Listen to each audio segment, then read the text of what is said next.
مساء الهنا، مساء الفل على عيونكم الحلوين، مساء النشاط، مساء الحركة، مساء الضحك والفرفشة، مساء احنا محدش ابدا يقدر علينا ولا يهدنا ولا يكسرنا ولا يغير من معنوياتنا. مساكم هنا يا حبايبي، ويلا بينا نشوف فيديو النهاردة. يلا بينا. السلام عليكم ورحمة الله وبركاته. اللهم صل وسلم وبارك على سيدنا محمد وعلى آله وصحبه وسلم. ازيكم يا حبايبي؟ وحشتوني، ربنا يسعدكم ويبارك في عمركم يا رب. خلاص فضلنا قاعدين مأنتخين من بعد تنظيفات العيد لحد النهاردة، شوية نشاط بقى وحركة عشان الدنيا ما تتكركبش مننا ونحافظ على الأساس اللي أسسناه. انا قمت النهارده، طبعا مفيش بقى اي تنظيف عميق ولا حاجه، لسه شايلين كل حاجه ولسه منضفين كل حاجه، يا دوبك كل اوضه روقت السراير اللي فيها ومشيت المكنسه ولمعتها كده بالعصايه اللي فيها حته قطيفه دي، لمعت كده في ثانيه كنت مخلصه التلميع. عايزه اقولك على حاجه، اوعي تسمحي ابدا لحد انه يهينك، او انه يقلل من شأنك، او انه يغلط فيكي ويبقى الموضوع بالنسبة لك عادي. اوعي تعيشي في عيشة تبقى انتي قاعدة فيها بس عشان انتي ملكيش مصدر دخل او ملكيش مكان تقدري تكسبي منه فلوس. السيدة خديجة رضي الله عنها يا رب، امنا ام المؤمنين زوجة النبي صلى الله عليه وسلم، كانت بتتاجر وكان معروف انها غنية، وقد ايه ان هي سندت النبي صلى الله عليه وسلم بفلوسها في الدعوة وفي نشر الاسلام. انتي كمان لازم تشتغلي. الشغل عمره ما كان عيب وعمره ما كان حرام وعمره ما كان غلط، بل بالعكس. انا بشوف الشغل الايام دي لو انتي مستقرة في حياتك فهو هيساعد جوزك وهيخلي دخلكوا كويس، هيرفع من عنكوا الضغوط. لو انتي حياتك مش مستقرة يبقى ده سلاحك اللي يبقى معاكي دايما ومعاكي باستمرار. اوعي ترضي بعيشة انت تبقي فيها مجرد كرسي، او تبقي زيك زي العيال، او تعيشي محطمة ومهمشة ونفسيا انت متدمرة علشان بتاكلي وتشربي وتنامي. طب ده كلام ده ينفع؟ ده احنا البنات ألطف الكائنات، احنا يعني احنا اللي فينا السر، احنا اللي محدش يقدر علينا. احنا نعرف نملى الدنيا حب، نملى الدنيا سعادة، نعرف نشتغل بالحلال، نعرف نسد وقت الأزمة ونبقى ب100 راجل نعرف نشتغل وربنا يرزقنا من واسع كرم ان شاء الله. فما تستسلميش، واوعي دايما تقولي اروح فين واجي منين، تستحملي ان تبقي عايشه متهانه، حد يمد ايديه عليكي، بتتضربي طول الوقت، حد بياخد من شخصيتك، حد دايما بينتقدك، حد دايما بيتريق عليكي، حد دايما مش مقتنع بآرائك. لا لا لا، انزلي واشتغلي، ما تختلطيش، ارضي ربنا بره بيتك، اتقي الله، ما تتميعيش في الكلام مع اي حد قدامك، خليكي ست ب100 راجل وهتشوفي ازاي ربنا هيرزقك من حيث لا تحتسبي. المهم انا زي ما انتوا شفتوا وضبت الأوضة بتاعتي، وبعد كده وضبت الليفينج، لمعتها وكنستها كنس بس مش اكتر من كده. بس انا حركت الكنب كده، خدت من تحتيه بالمكنسه، ما ظهرش في الفيديو. دخلت بقى اوضه الاولاد، لقيت الغسيل ده على الترابيزه عاوز يتطبق، قمت مطبقاه. وبعدين لقيت غسيل تاني عندي على الحبل، لميت الغسيل. نزعل ونتضايق من فقرة الغسيل؟ ابدا ابدا. اللهم لك الحمد يا رب ان رزقتنا الهدوم دي ان احنا نقدر نشتريها، ورزقتنا باولاد وزوج اصحاء يقدروا يلبسوا الهدوم، وادتنا الصحة والعافية ان احنا نقدر نغسل وننشر ونلم ونطبق. دي كلها نعم لا تعد ولا تحصى.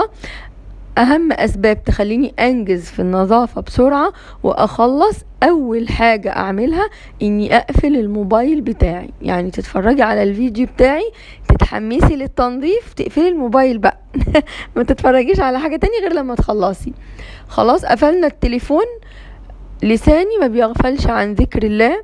عايزة اقول لكم للناس اللي اول مرة بتسمعني، الذكر اللي هيخليكي يعني صحتك، اللهم بارك، 24 حصان لما تقولي قبل النوم سبحان الله 33 مرة، والحمد لله 33 مرة، والله أكبر 34 مرة. عايزة أقول لكم أنتوا مش هتصدقوا لما أنا أقول لكم مثلا ان انا اللهم لك الحمد صحتي تعبانه جدا جدا جدا. هتقولوا لي فين يا حنان، ما انت قمتي ما شاء الله عليكي، يعني قلبتي الدنيا اهو، ما فيش في ساعه ولا في ساعه ونص.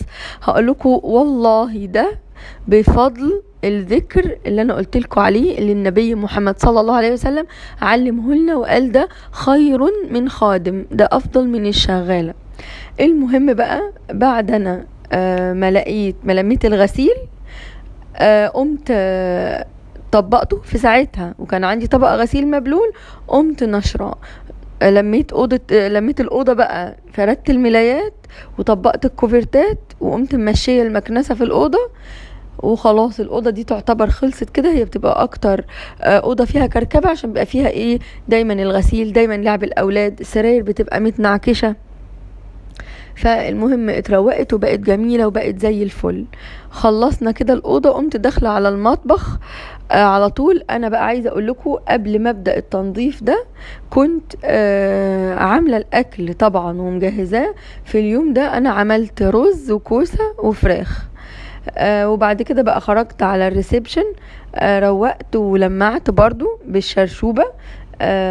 كل كراسي السفرة اتلمعت، والاتنين فوتيلي جنب باب الشقة، ولمعت برضو النيش ووضبت الدنيا. وبعدين بقى قمت ماشية المكنسة، مشيت المكنسة في الجزء اللي تحت وكنست كويس جدا. كل ده وانا ساكتة، لا طبعا بتكلم في التليفون، لا يمكن مشغلة موبايلي على اي حاجة تجيب ذنوب، ولا مسلسلات ولا افلام، بسمع اغنية، مستحيل. كل ده وانا بذكر ربنا. ما بين بقى الاستغفار تلاقي نفسك بقى انتي بعد التنظيف ده خارجة كده هانم، قلبك سعيد. ليه؟ لان بذكر الله تطمئن القلوب. قلبك سعيد كده ومبسوط ونفسيتك مرتاحة. قبل التنظيف بنوي ان انا بعمل بوصية النبي، وانا راعية ومسؤولة عن رعيتي، ومن مسؤوليتي ان انا احطهم في بيت نظيف ومكان متنظف ومتروق. عايزة اقول لكم بقى حاجة، نظفي البيت وانتي في حد بيجري وراكي.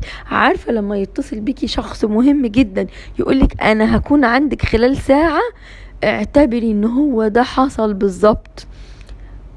ابقي نضفي بايديكي واسنانك بسرعة، ما تاخديش وقت، ما تمسكيش التليفون كل شوية، ما تقوليش لا اكل لقمة، ما تقوليش اشرب كوباية شاي، ما تقوليش لا اروح اعمل لنفسي معرفش ايه.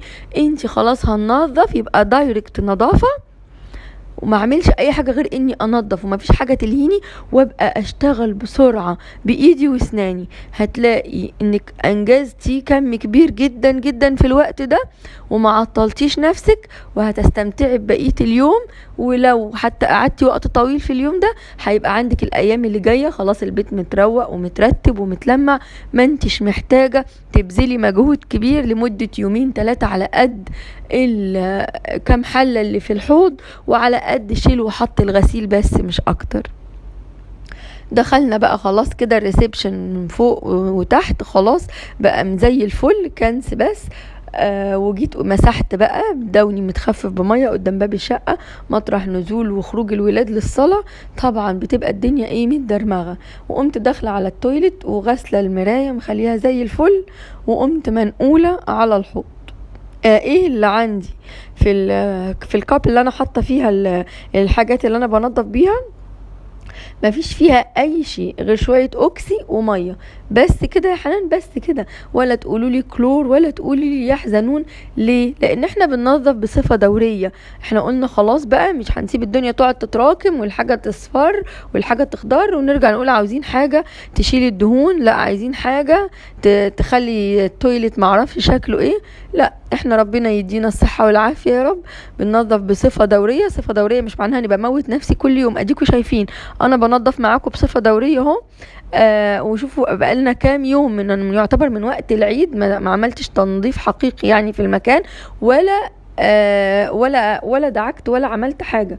انا اختصرت لكم طبعا تنظيف التويلت. انا التويلت قايله لكم عليه قبل كده اني بنضفه اول حاجه بالفرشه كويس قوي، وبعد كده بقى بعمله بالسلكه، ولو الموضوع تطلب بلبس 3 جوانتي فوق بعض وبمسك السلكه وبنضفه كويس.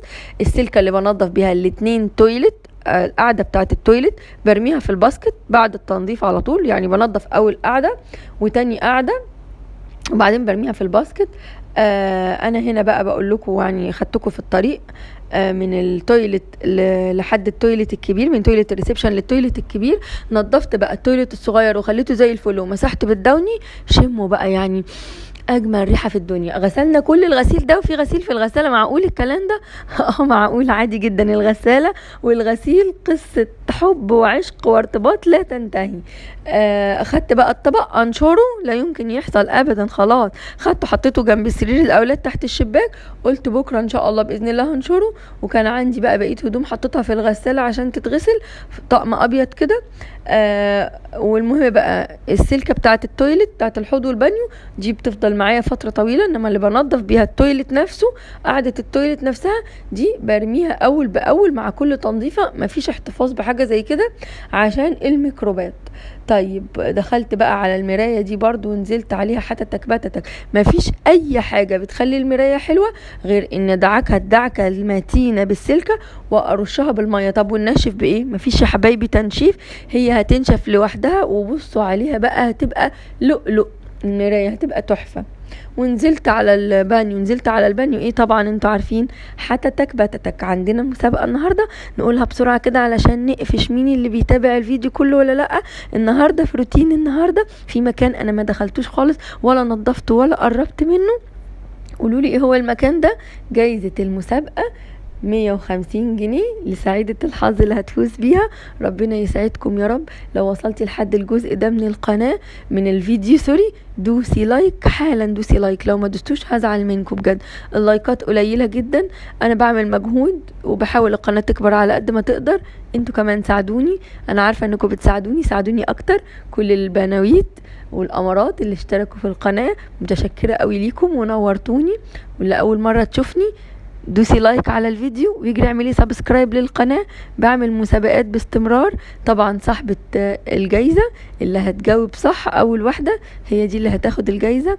ربنا يا رب يجعلكم من الصالحات ويقدرني اني اعمل خير كتير قوي ان شاء الله باذن الله. يعني وعلى نياتكم ترزقون، وانا نيتي خير ان شاء الله. نزلت بقى على البانيو حتتك بتتك، والتويلت نظفته ورشيت الدوني في التويلت والريحة بقت مفحفحة.